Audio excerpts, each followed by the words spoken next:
નમસ્કાર ખેડૂત મિત્રો, ગાભણ પશુની માવજત કેવી રીતે કરી શકાય તેના વિશે ચર્ચા કરીશું. ગાભણ પશુની દેખભાળ કરવાની હોય, અલગ રહેઠાણની વ્યવસ્થા કરવી જોઈએ. લપસવાથી અને અન્ય પશુ દ્વારા ઈજાથી ગાભણ પશુને બચાવવા, અન્ય બીમાર પશુથી અને ખાસ કરીને તરવાઈ ગયેલ પશુથી ગાભણ પશુને અલગ રાખવા, ચરાણ દ્વારા અથવા પરિવહન દ્વારા ગાભણ પશુને તણાવ પહોંચાડશો નહીં. પૂરતા પ્રમાણમાં સ્વચ્છ અને જંતુરહિત પાણી 24 કલાક સમયસર મળી રહે તેવી વ્યવસ્થા કરવી. વાતાવરણીય તાવ, વધુ પડતી ગરમી, ઠંડી, વરસાદથી દૂર રાખવા. વિયાણના 60 દિવસ પહેલાં તેને દોહવાનું બંધ કરવું એટલે કે વસુકાવું. રહેઠાણની કાળજી. ગાભણ પશુને ચોખ્ખું, હવા ઉજાસવાળું રહેઠાણ પૂરું પાડવું. ઘઉંના કે ડાંગરના પરાળની સારી પથારી બનાવી આપવી. આહારની કાળજી. હલકો અને સુપાચ્ય ખોરાક આપવો.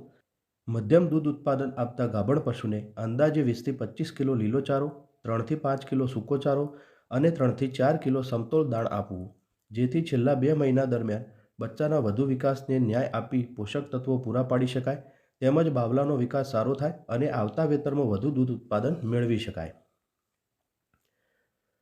ગાભણ પશુને વિયાણના 3 મહિના પહેલાં 15 દિવસના અંતરાએ 2 વખત વિટામિન A, D, E એટલે કે Vita A 2,50,000 IU, Vita D 2,50,000 IU, Vita E 1,000 IU ના ઇન્જેક્શન આપવા, જેથી ખીરું પૌષ્ટિક અને વધુ પ્રતિકારક દ્રવ્યોવાળું બનાવી શકાય. સુવા રોગ એટલે કે મિલ્ક ફીવર ટાળવા માટે ગાભણ પશુને અઠવાડિયા પહેલાં વિટામિન D3 100 લાખ IUનું ઇન્જેક્શન આપવું, તેમજ 25થી 30 ગ્રામ મિનરલ મિક્સચર દાણ સાથે આપવું. વિયાણ બાદ તુરંત જ બચ્ચાને ખીરું પીવડાવવું, જેથી રોગ પ્રતિકારક શક્તિ વધારી શકાય. બચ્ચાને વિયાણ બાદ 5 ગ્રામ મિનરલ મિક્સચર પ્રતિદિન આપવું. ચરબી દ્રાવ્ય વિટામિનો જેવા કે વિટામિન A, D, E ગાભણ પશુને આપવાથી ખીરામાં પ્રતિકારક દ્રવ્યોનો સ્ત્રાવ અને પ્રમાણ વધારી શકાય છે.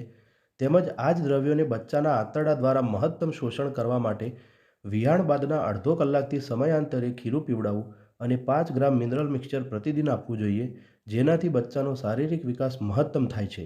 ગાભણ પશુઓને છેલ્લા 3 મહિના માટે 2 કિલો દાણથી વધારતા જઈ વિયાય ત્યાં સુધી 4 કિલોગ્રામ દાણ આપવું. જેના ફાયદા: માદા પશુઓમાં ગર્ભપાતનું પ્રમાણ અટકે છે. પશુઓમાં તંદુરસ્ત, વિકસિત બચ્ચાનો જન્મ થાય છે, જેને કારણે બચ્ચામાં મરણ પ્રમાણનો દર નોંધપાત્ર રીતે ઘટે છે. માદા પશુઓમાં મેલી સમયસર એટલે કે 8થી 12 કલાકમાં પડી જાય છે. માદા પશુઓમાં દુધાળા દિવસો લાંબા સમય સુધી જળવાઈ રહે છે. માદા પશુઓ સમયસર એટલે કે 90 દિવસે વેતરે આવે છે અને ફળી જાય છે. વિયાણ પછીના રોગો જેવા કે સુવા રોગ, મિલ્ક ફીવર, કિટોસિસ વગેરે અને ચયાપચયના રોગો ઓછા પ્રમાણમાં જોવા મળે છે. પશુપાલકને પશુ સારવારનો ખર્ચ ઘટે છે અને દૂધ ઉત્પાદકતા વધે છે.